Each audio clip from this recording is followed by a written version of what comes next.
എനിക്ക് തോന്നുന്നു 32 വർഷത്തെ ചരിത്രത്തിൽ ആദ്യമായിട്ടായിരിക്കും അന്ന് ഇങ്ങനെയൊരു സംഭവങ്ങൾ നടന്നു എന്നത് ഇത്തരത്തിൽ എല്ലാ കാര്യങ്ങളും വിശദമായി മെമ്പേഴ്സിനെ അറിയിക്കുകയും ചെയ്തിട്ടുണ്ട്.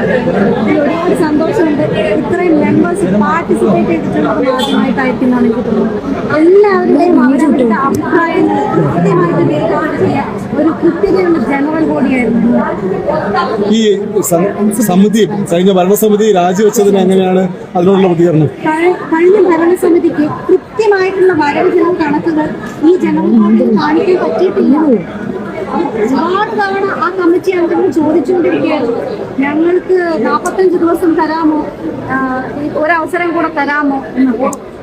എന്ത് ബാലിശമായിട്ടുള്ള ചോദ്യങ്ങളായിരുന്നു. പക്ഷെ ആ ബാലിശമായിട്ടുള്ള ചോദ്യങ്ങളൊന്നും ജനറൽ ബോഡിയിൽ വിലപ്പോയില്ല എന്നുള്ളത് തന്നെയാണ് സത്യം. വരവ് ചെലവ് കണക്കുകളുടെ കൃത്യത കുറവ് തന്നെയാണ് ആദ്യമായിട്ട് ഒരു പ്രധാന ഇഷ്യൂ ആയിട്ട് നടന്നത്. അതുപോലെ തന്നെ മീന കുറുപ്പ് ചേച്ചിയുടെ കുറച്ച് പ്രശ്നങ്ങളുണ്ടായിരുന്നു. ഞാൻ ഉന്നയിച്ച കാര്യങ്ങളുണ്ടായിരുന്നു. ഞാൻ ഉന്നയിച്ച എല്ലാ കാര്യങ്ങളും കൃത്യമായിട്ട് ഈ ജനറൽ എനിക്ക് സംസാരിക്കാൻ പറ്റി. പക്ഷെ ഉച്ചയ്ക്ക് ശേഷമാണ് അവസരം കിട്ടിയത്. ആ അവസരം തന്നെ ചോദിച്ചു വാങ്ങിച്ചതാണ്. അത് അമ്മയിലെ ഓരോ മെമ്പേഴ്സിനോടും ഞാൻ നന്ദി പറയാൻ എനിക്ക് അവസരം ഉണ്ടാക്കി തന്നത്. കാരണം ഉച്ചവരെ എനിക്ക് അങ്ങനെ ഒരു അവസരം തരാൻ തയ്യാറായിരുന്നില്ല. ഈ കമ്മിറ്റിയിൽ ഇതുവരെ ഉണ്ടായിരുന്ന കമ്മിറ്റി. പക്ഷെ ഓരോ വ്യക്തിയും എൻ്റെ കൂടെ നിന്നും എനിക്ക് സംസാരിക്കാൻ വേണ്ടിയുള്ള അവസരം അവരുണ്ടാക്കി തന്നു. ഞാൻ സംസാരിക്കുകയും ചെയ്തു.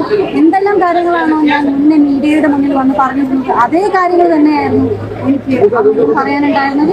അതുപോലെ തന്നെ വരവ് ചെലവ് കണക്കുകളുടെ കാര്യത്തിൽ കൃത്യത കുറവ് ഞാൻ ആദ്യം മുതലേ ചൂണ്ടിക്കാണിക്കുന്നുണ്ടായിരുന്നു. ആ കാര്യങ്ങളും കൃത്യമായി ഏതൊക്കെ വിഷയങ്ങളിലാണ് ആരൊക്കെയാണ് ഉൾപ്പെട്ടിരുന്നതെന്ന് കൃത്യമായിട്ട് ഞാൻ അമ്മയിലെ ഇന്നത്തെ ജനറൽ ബോഡിയിൽ ഞാൻ പറയുകയുണ്ടായിട്ടുണ്ട്. അപ്പൊ അത് പറയാൻ പറ്റിയതിലുള്ള ഒരു സമാധാനമുണ്ട്. കുറച്ചെങ്കിലും നീതി കിട്ടിയെന്ന് കരുതുന്നു അൻസിബ? ഉറപ്പായിട്ടും.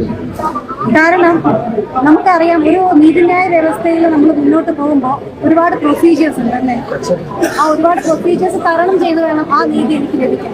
ആ നീതിക്കായി ഇനിയും ഞാൻ മുന്നോട്ട് പോകും എന്നുള്ളത് സത്യം തന്നെയാണ്. ഞാൻ അതിൽ നിന്നും ഒരു തരി പോലും പിന്നോട്ട് ചരിക്കില്ല. പക്ഷെ ഇന്നിവിടെ നടന്നത് ചരിത്രപരമായിട്ടുള്ള തീരുമാനങ്ങളായിരുന്നു. ഒരുപാട് സന്തോഷമുണ്ട്.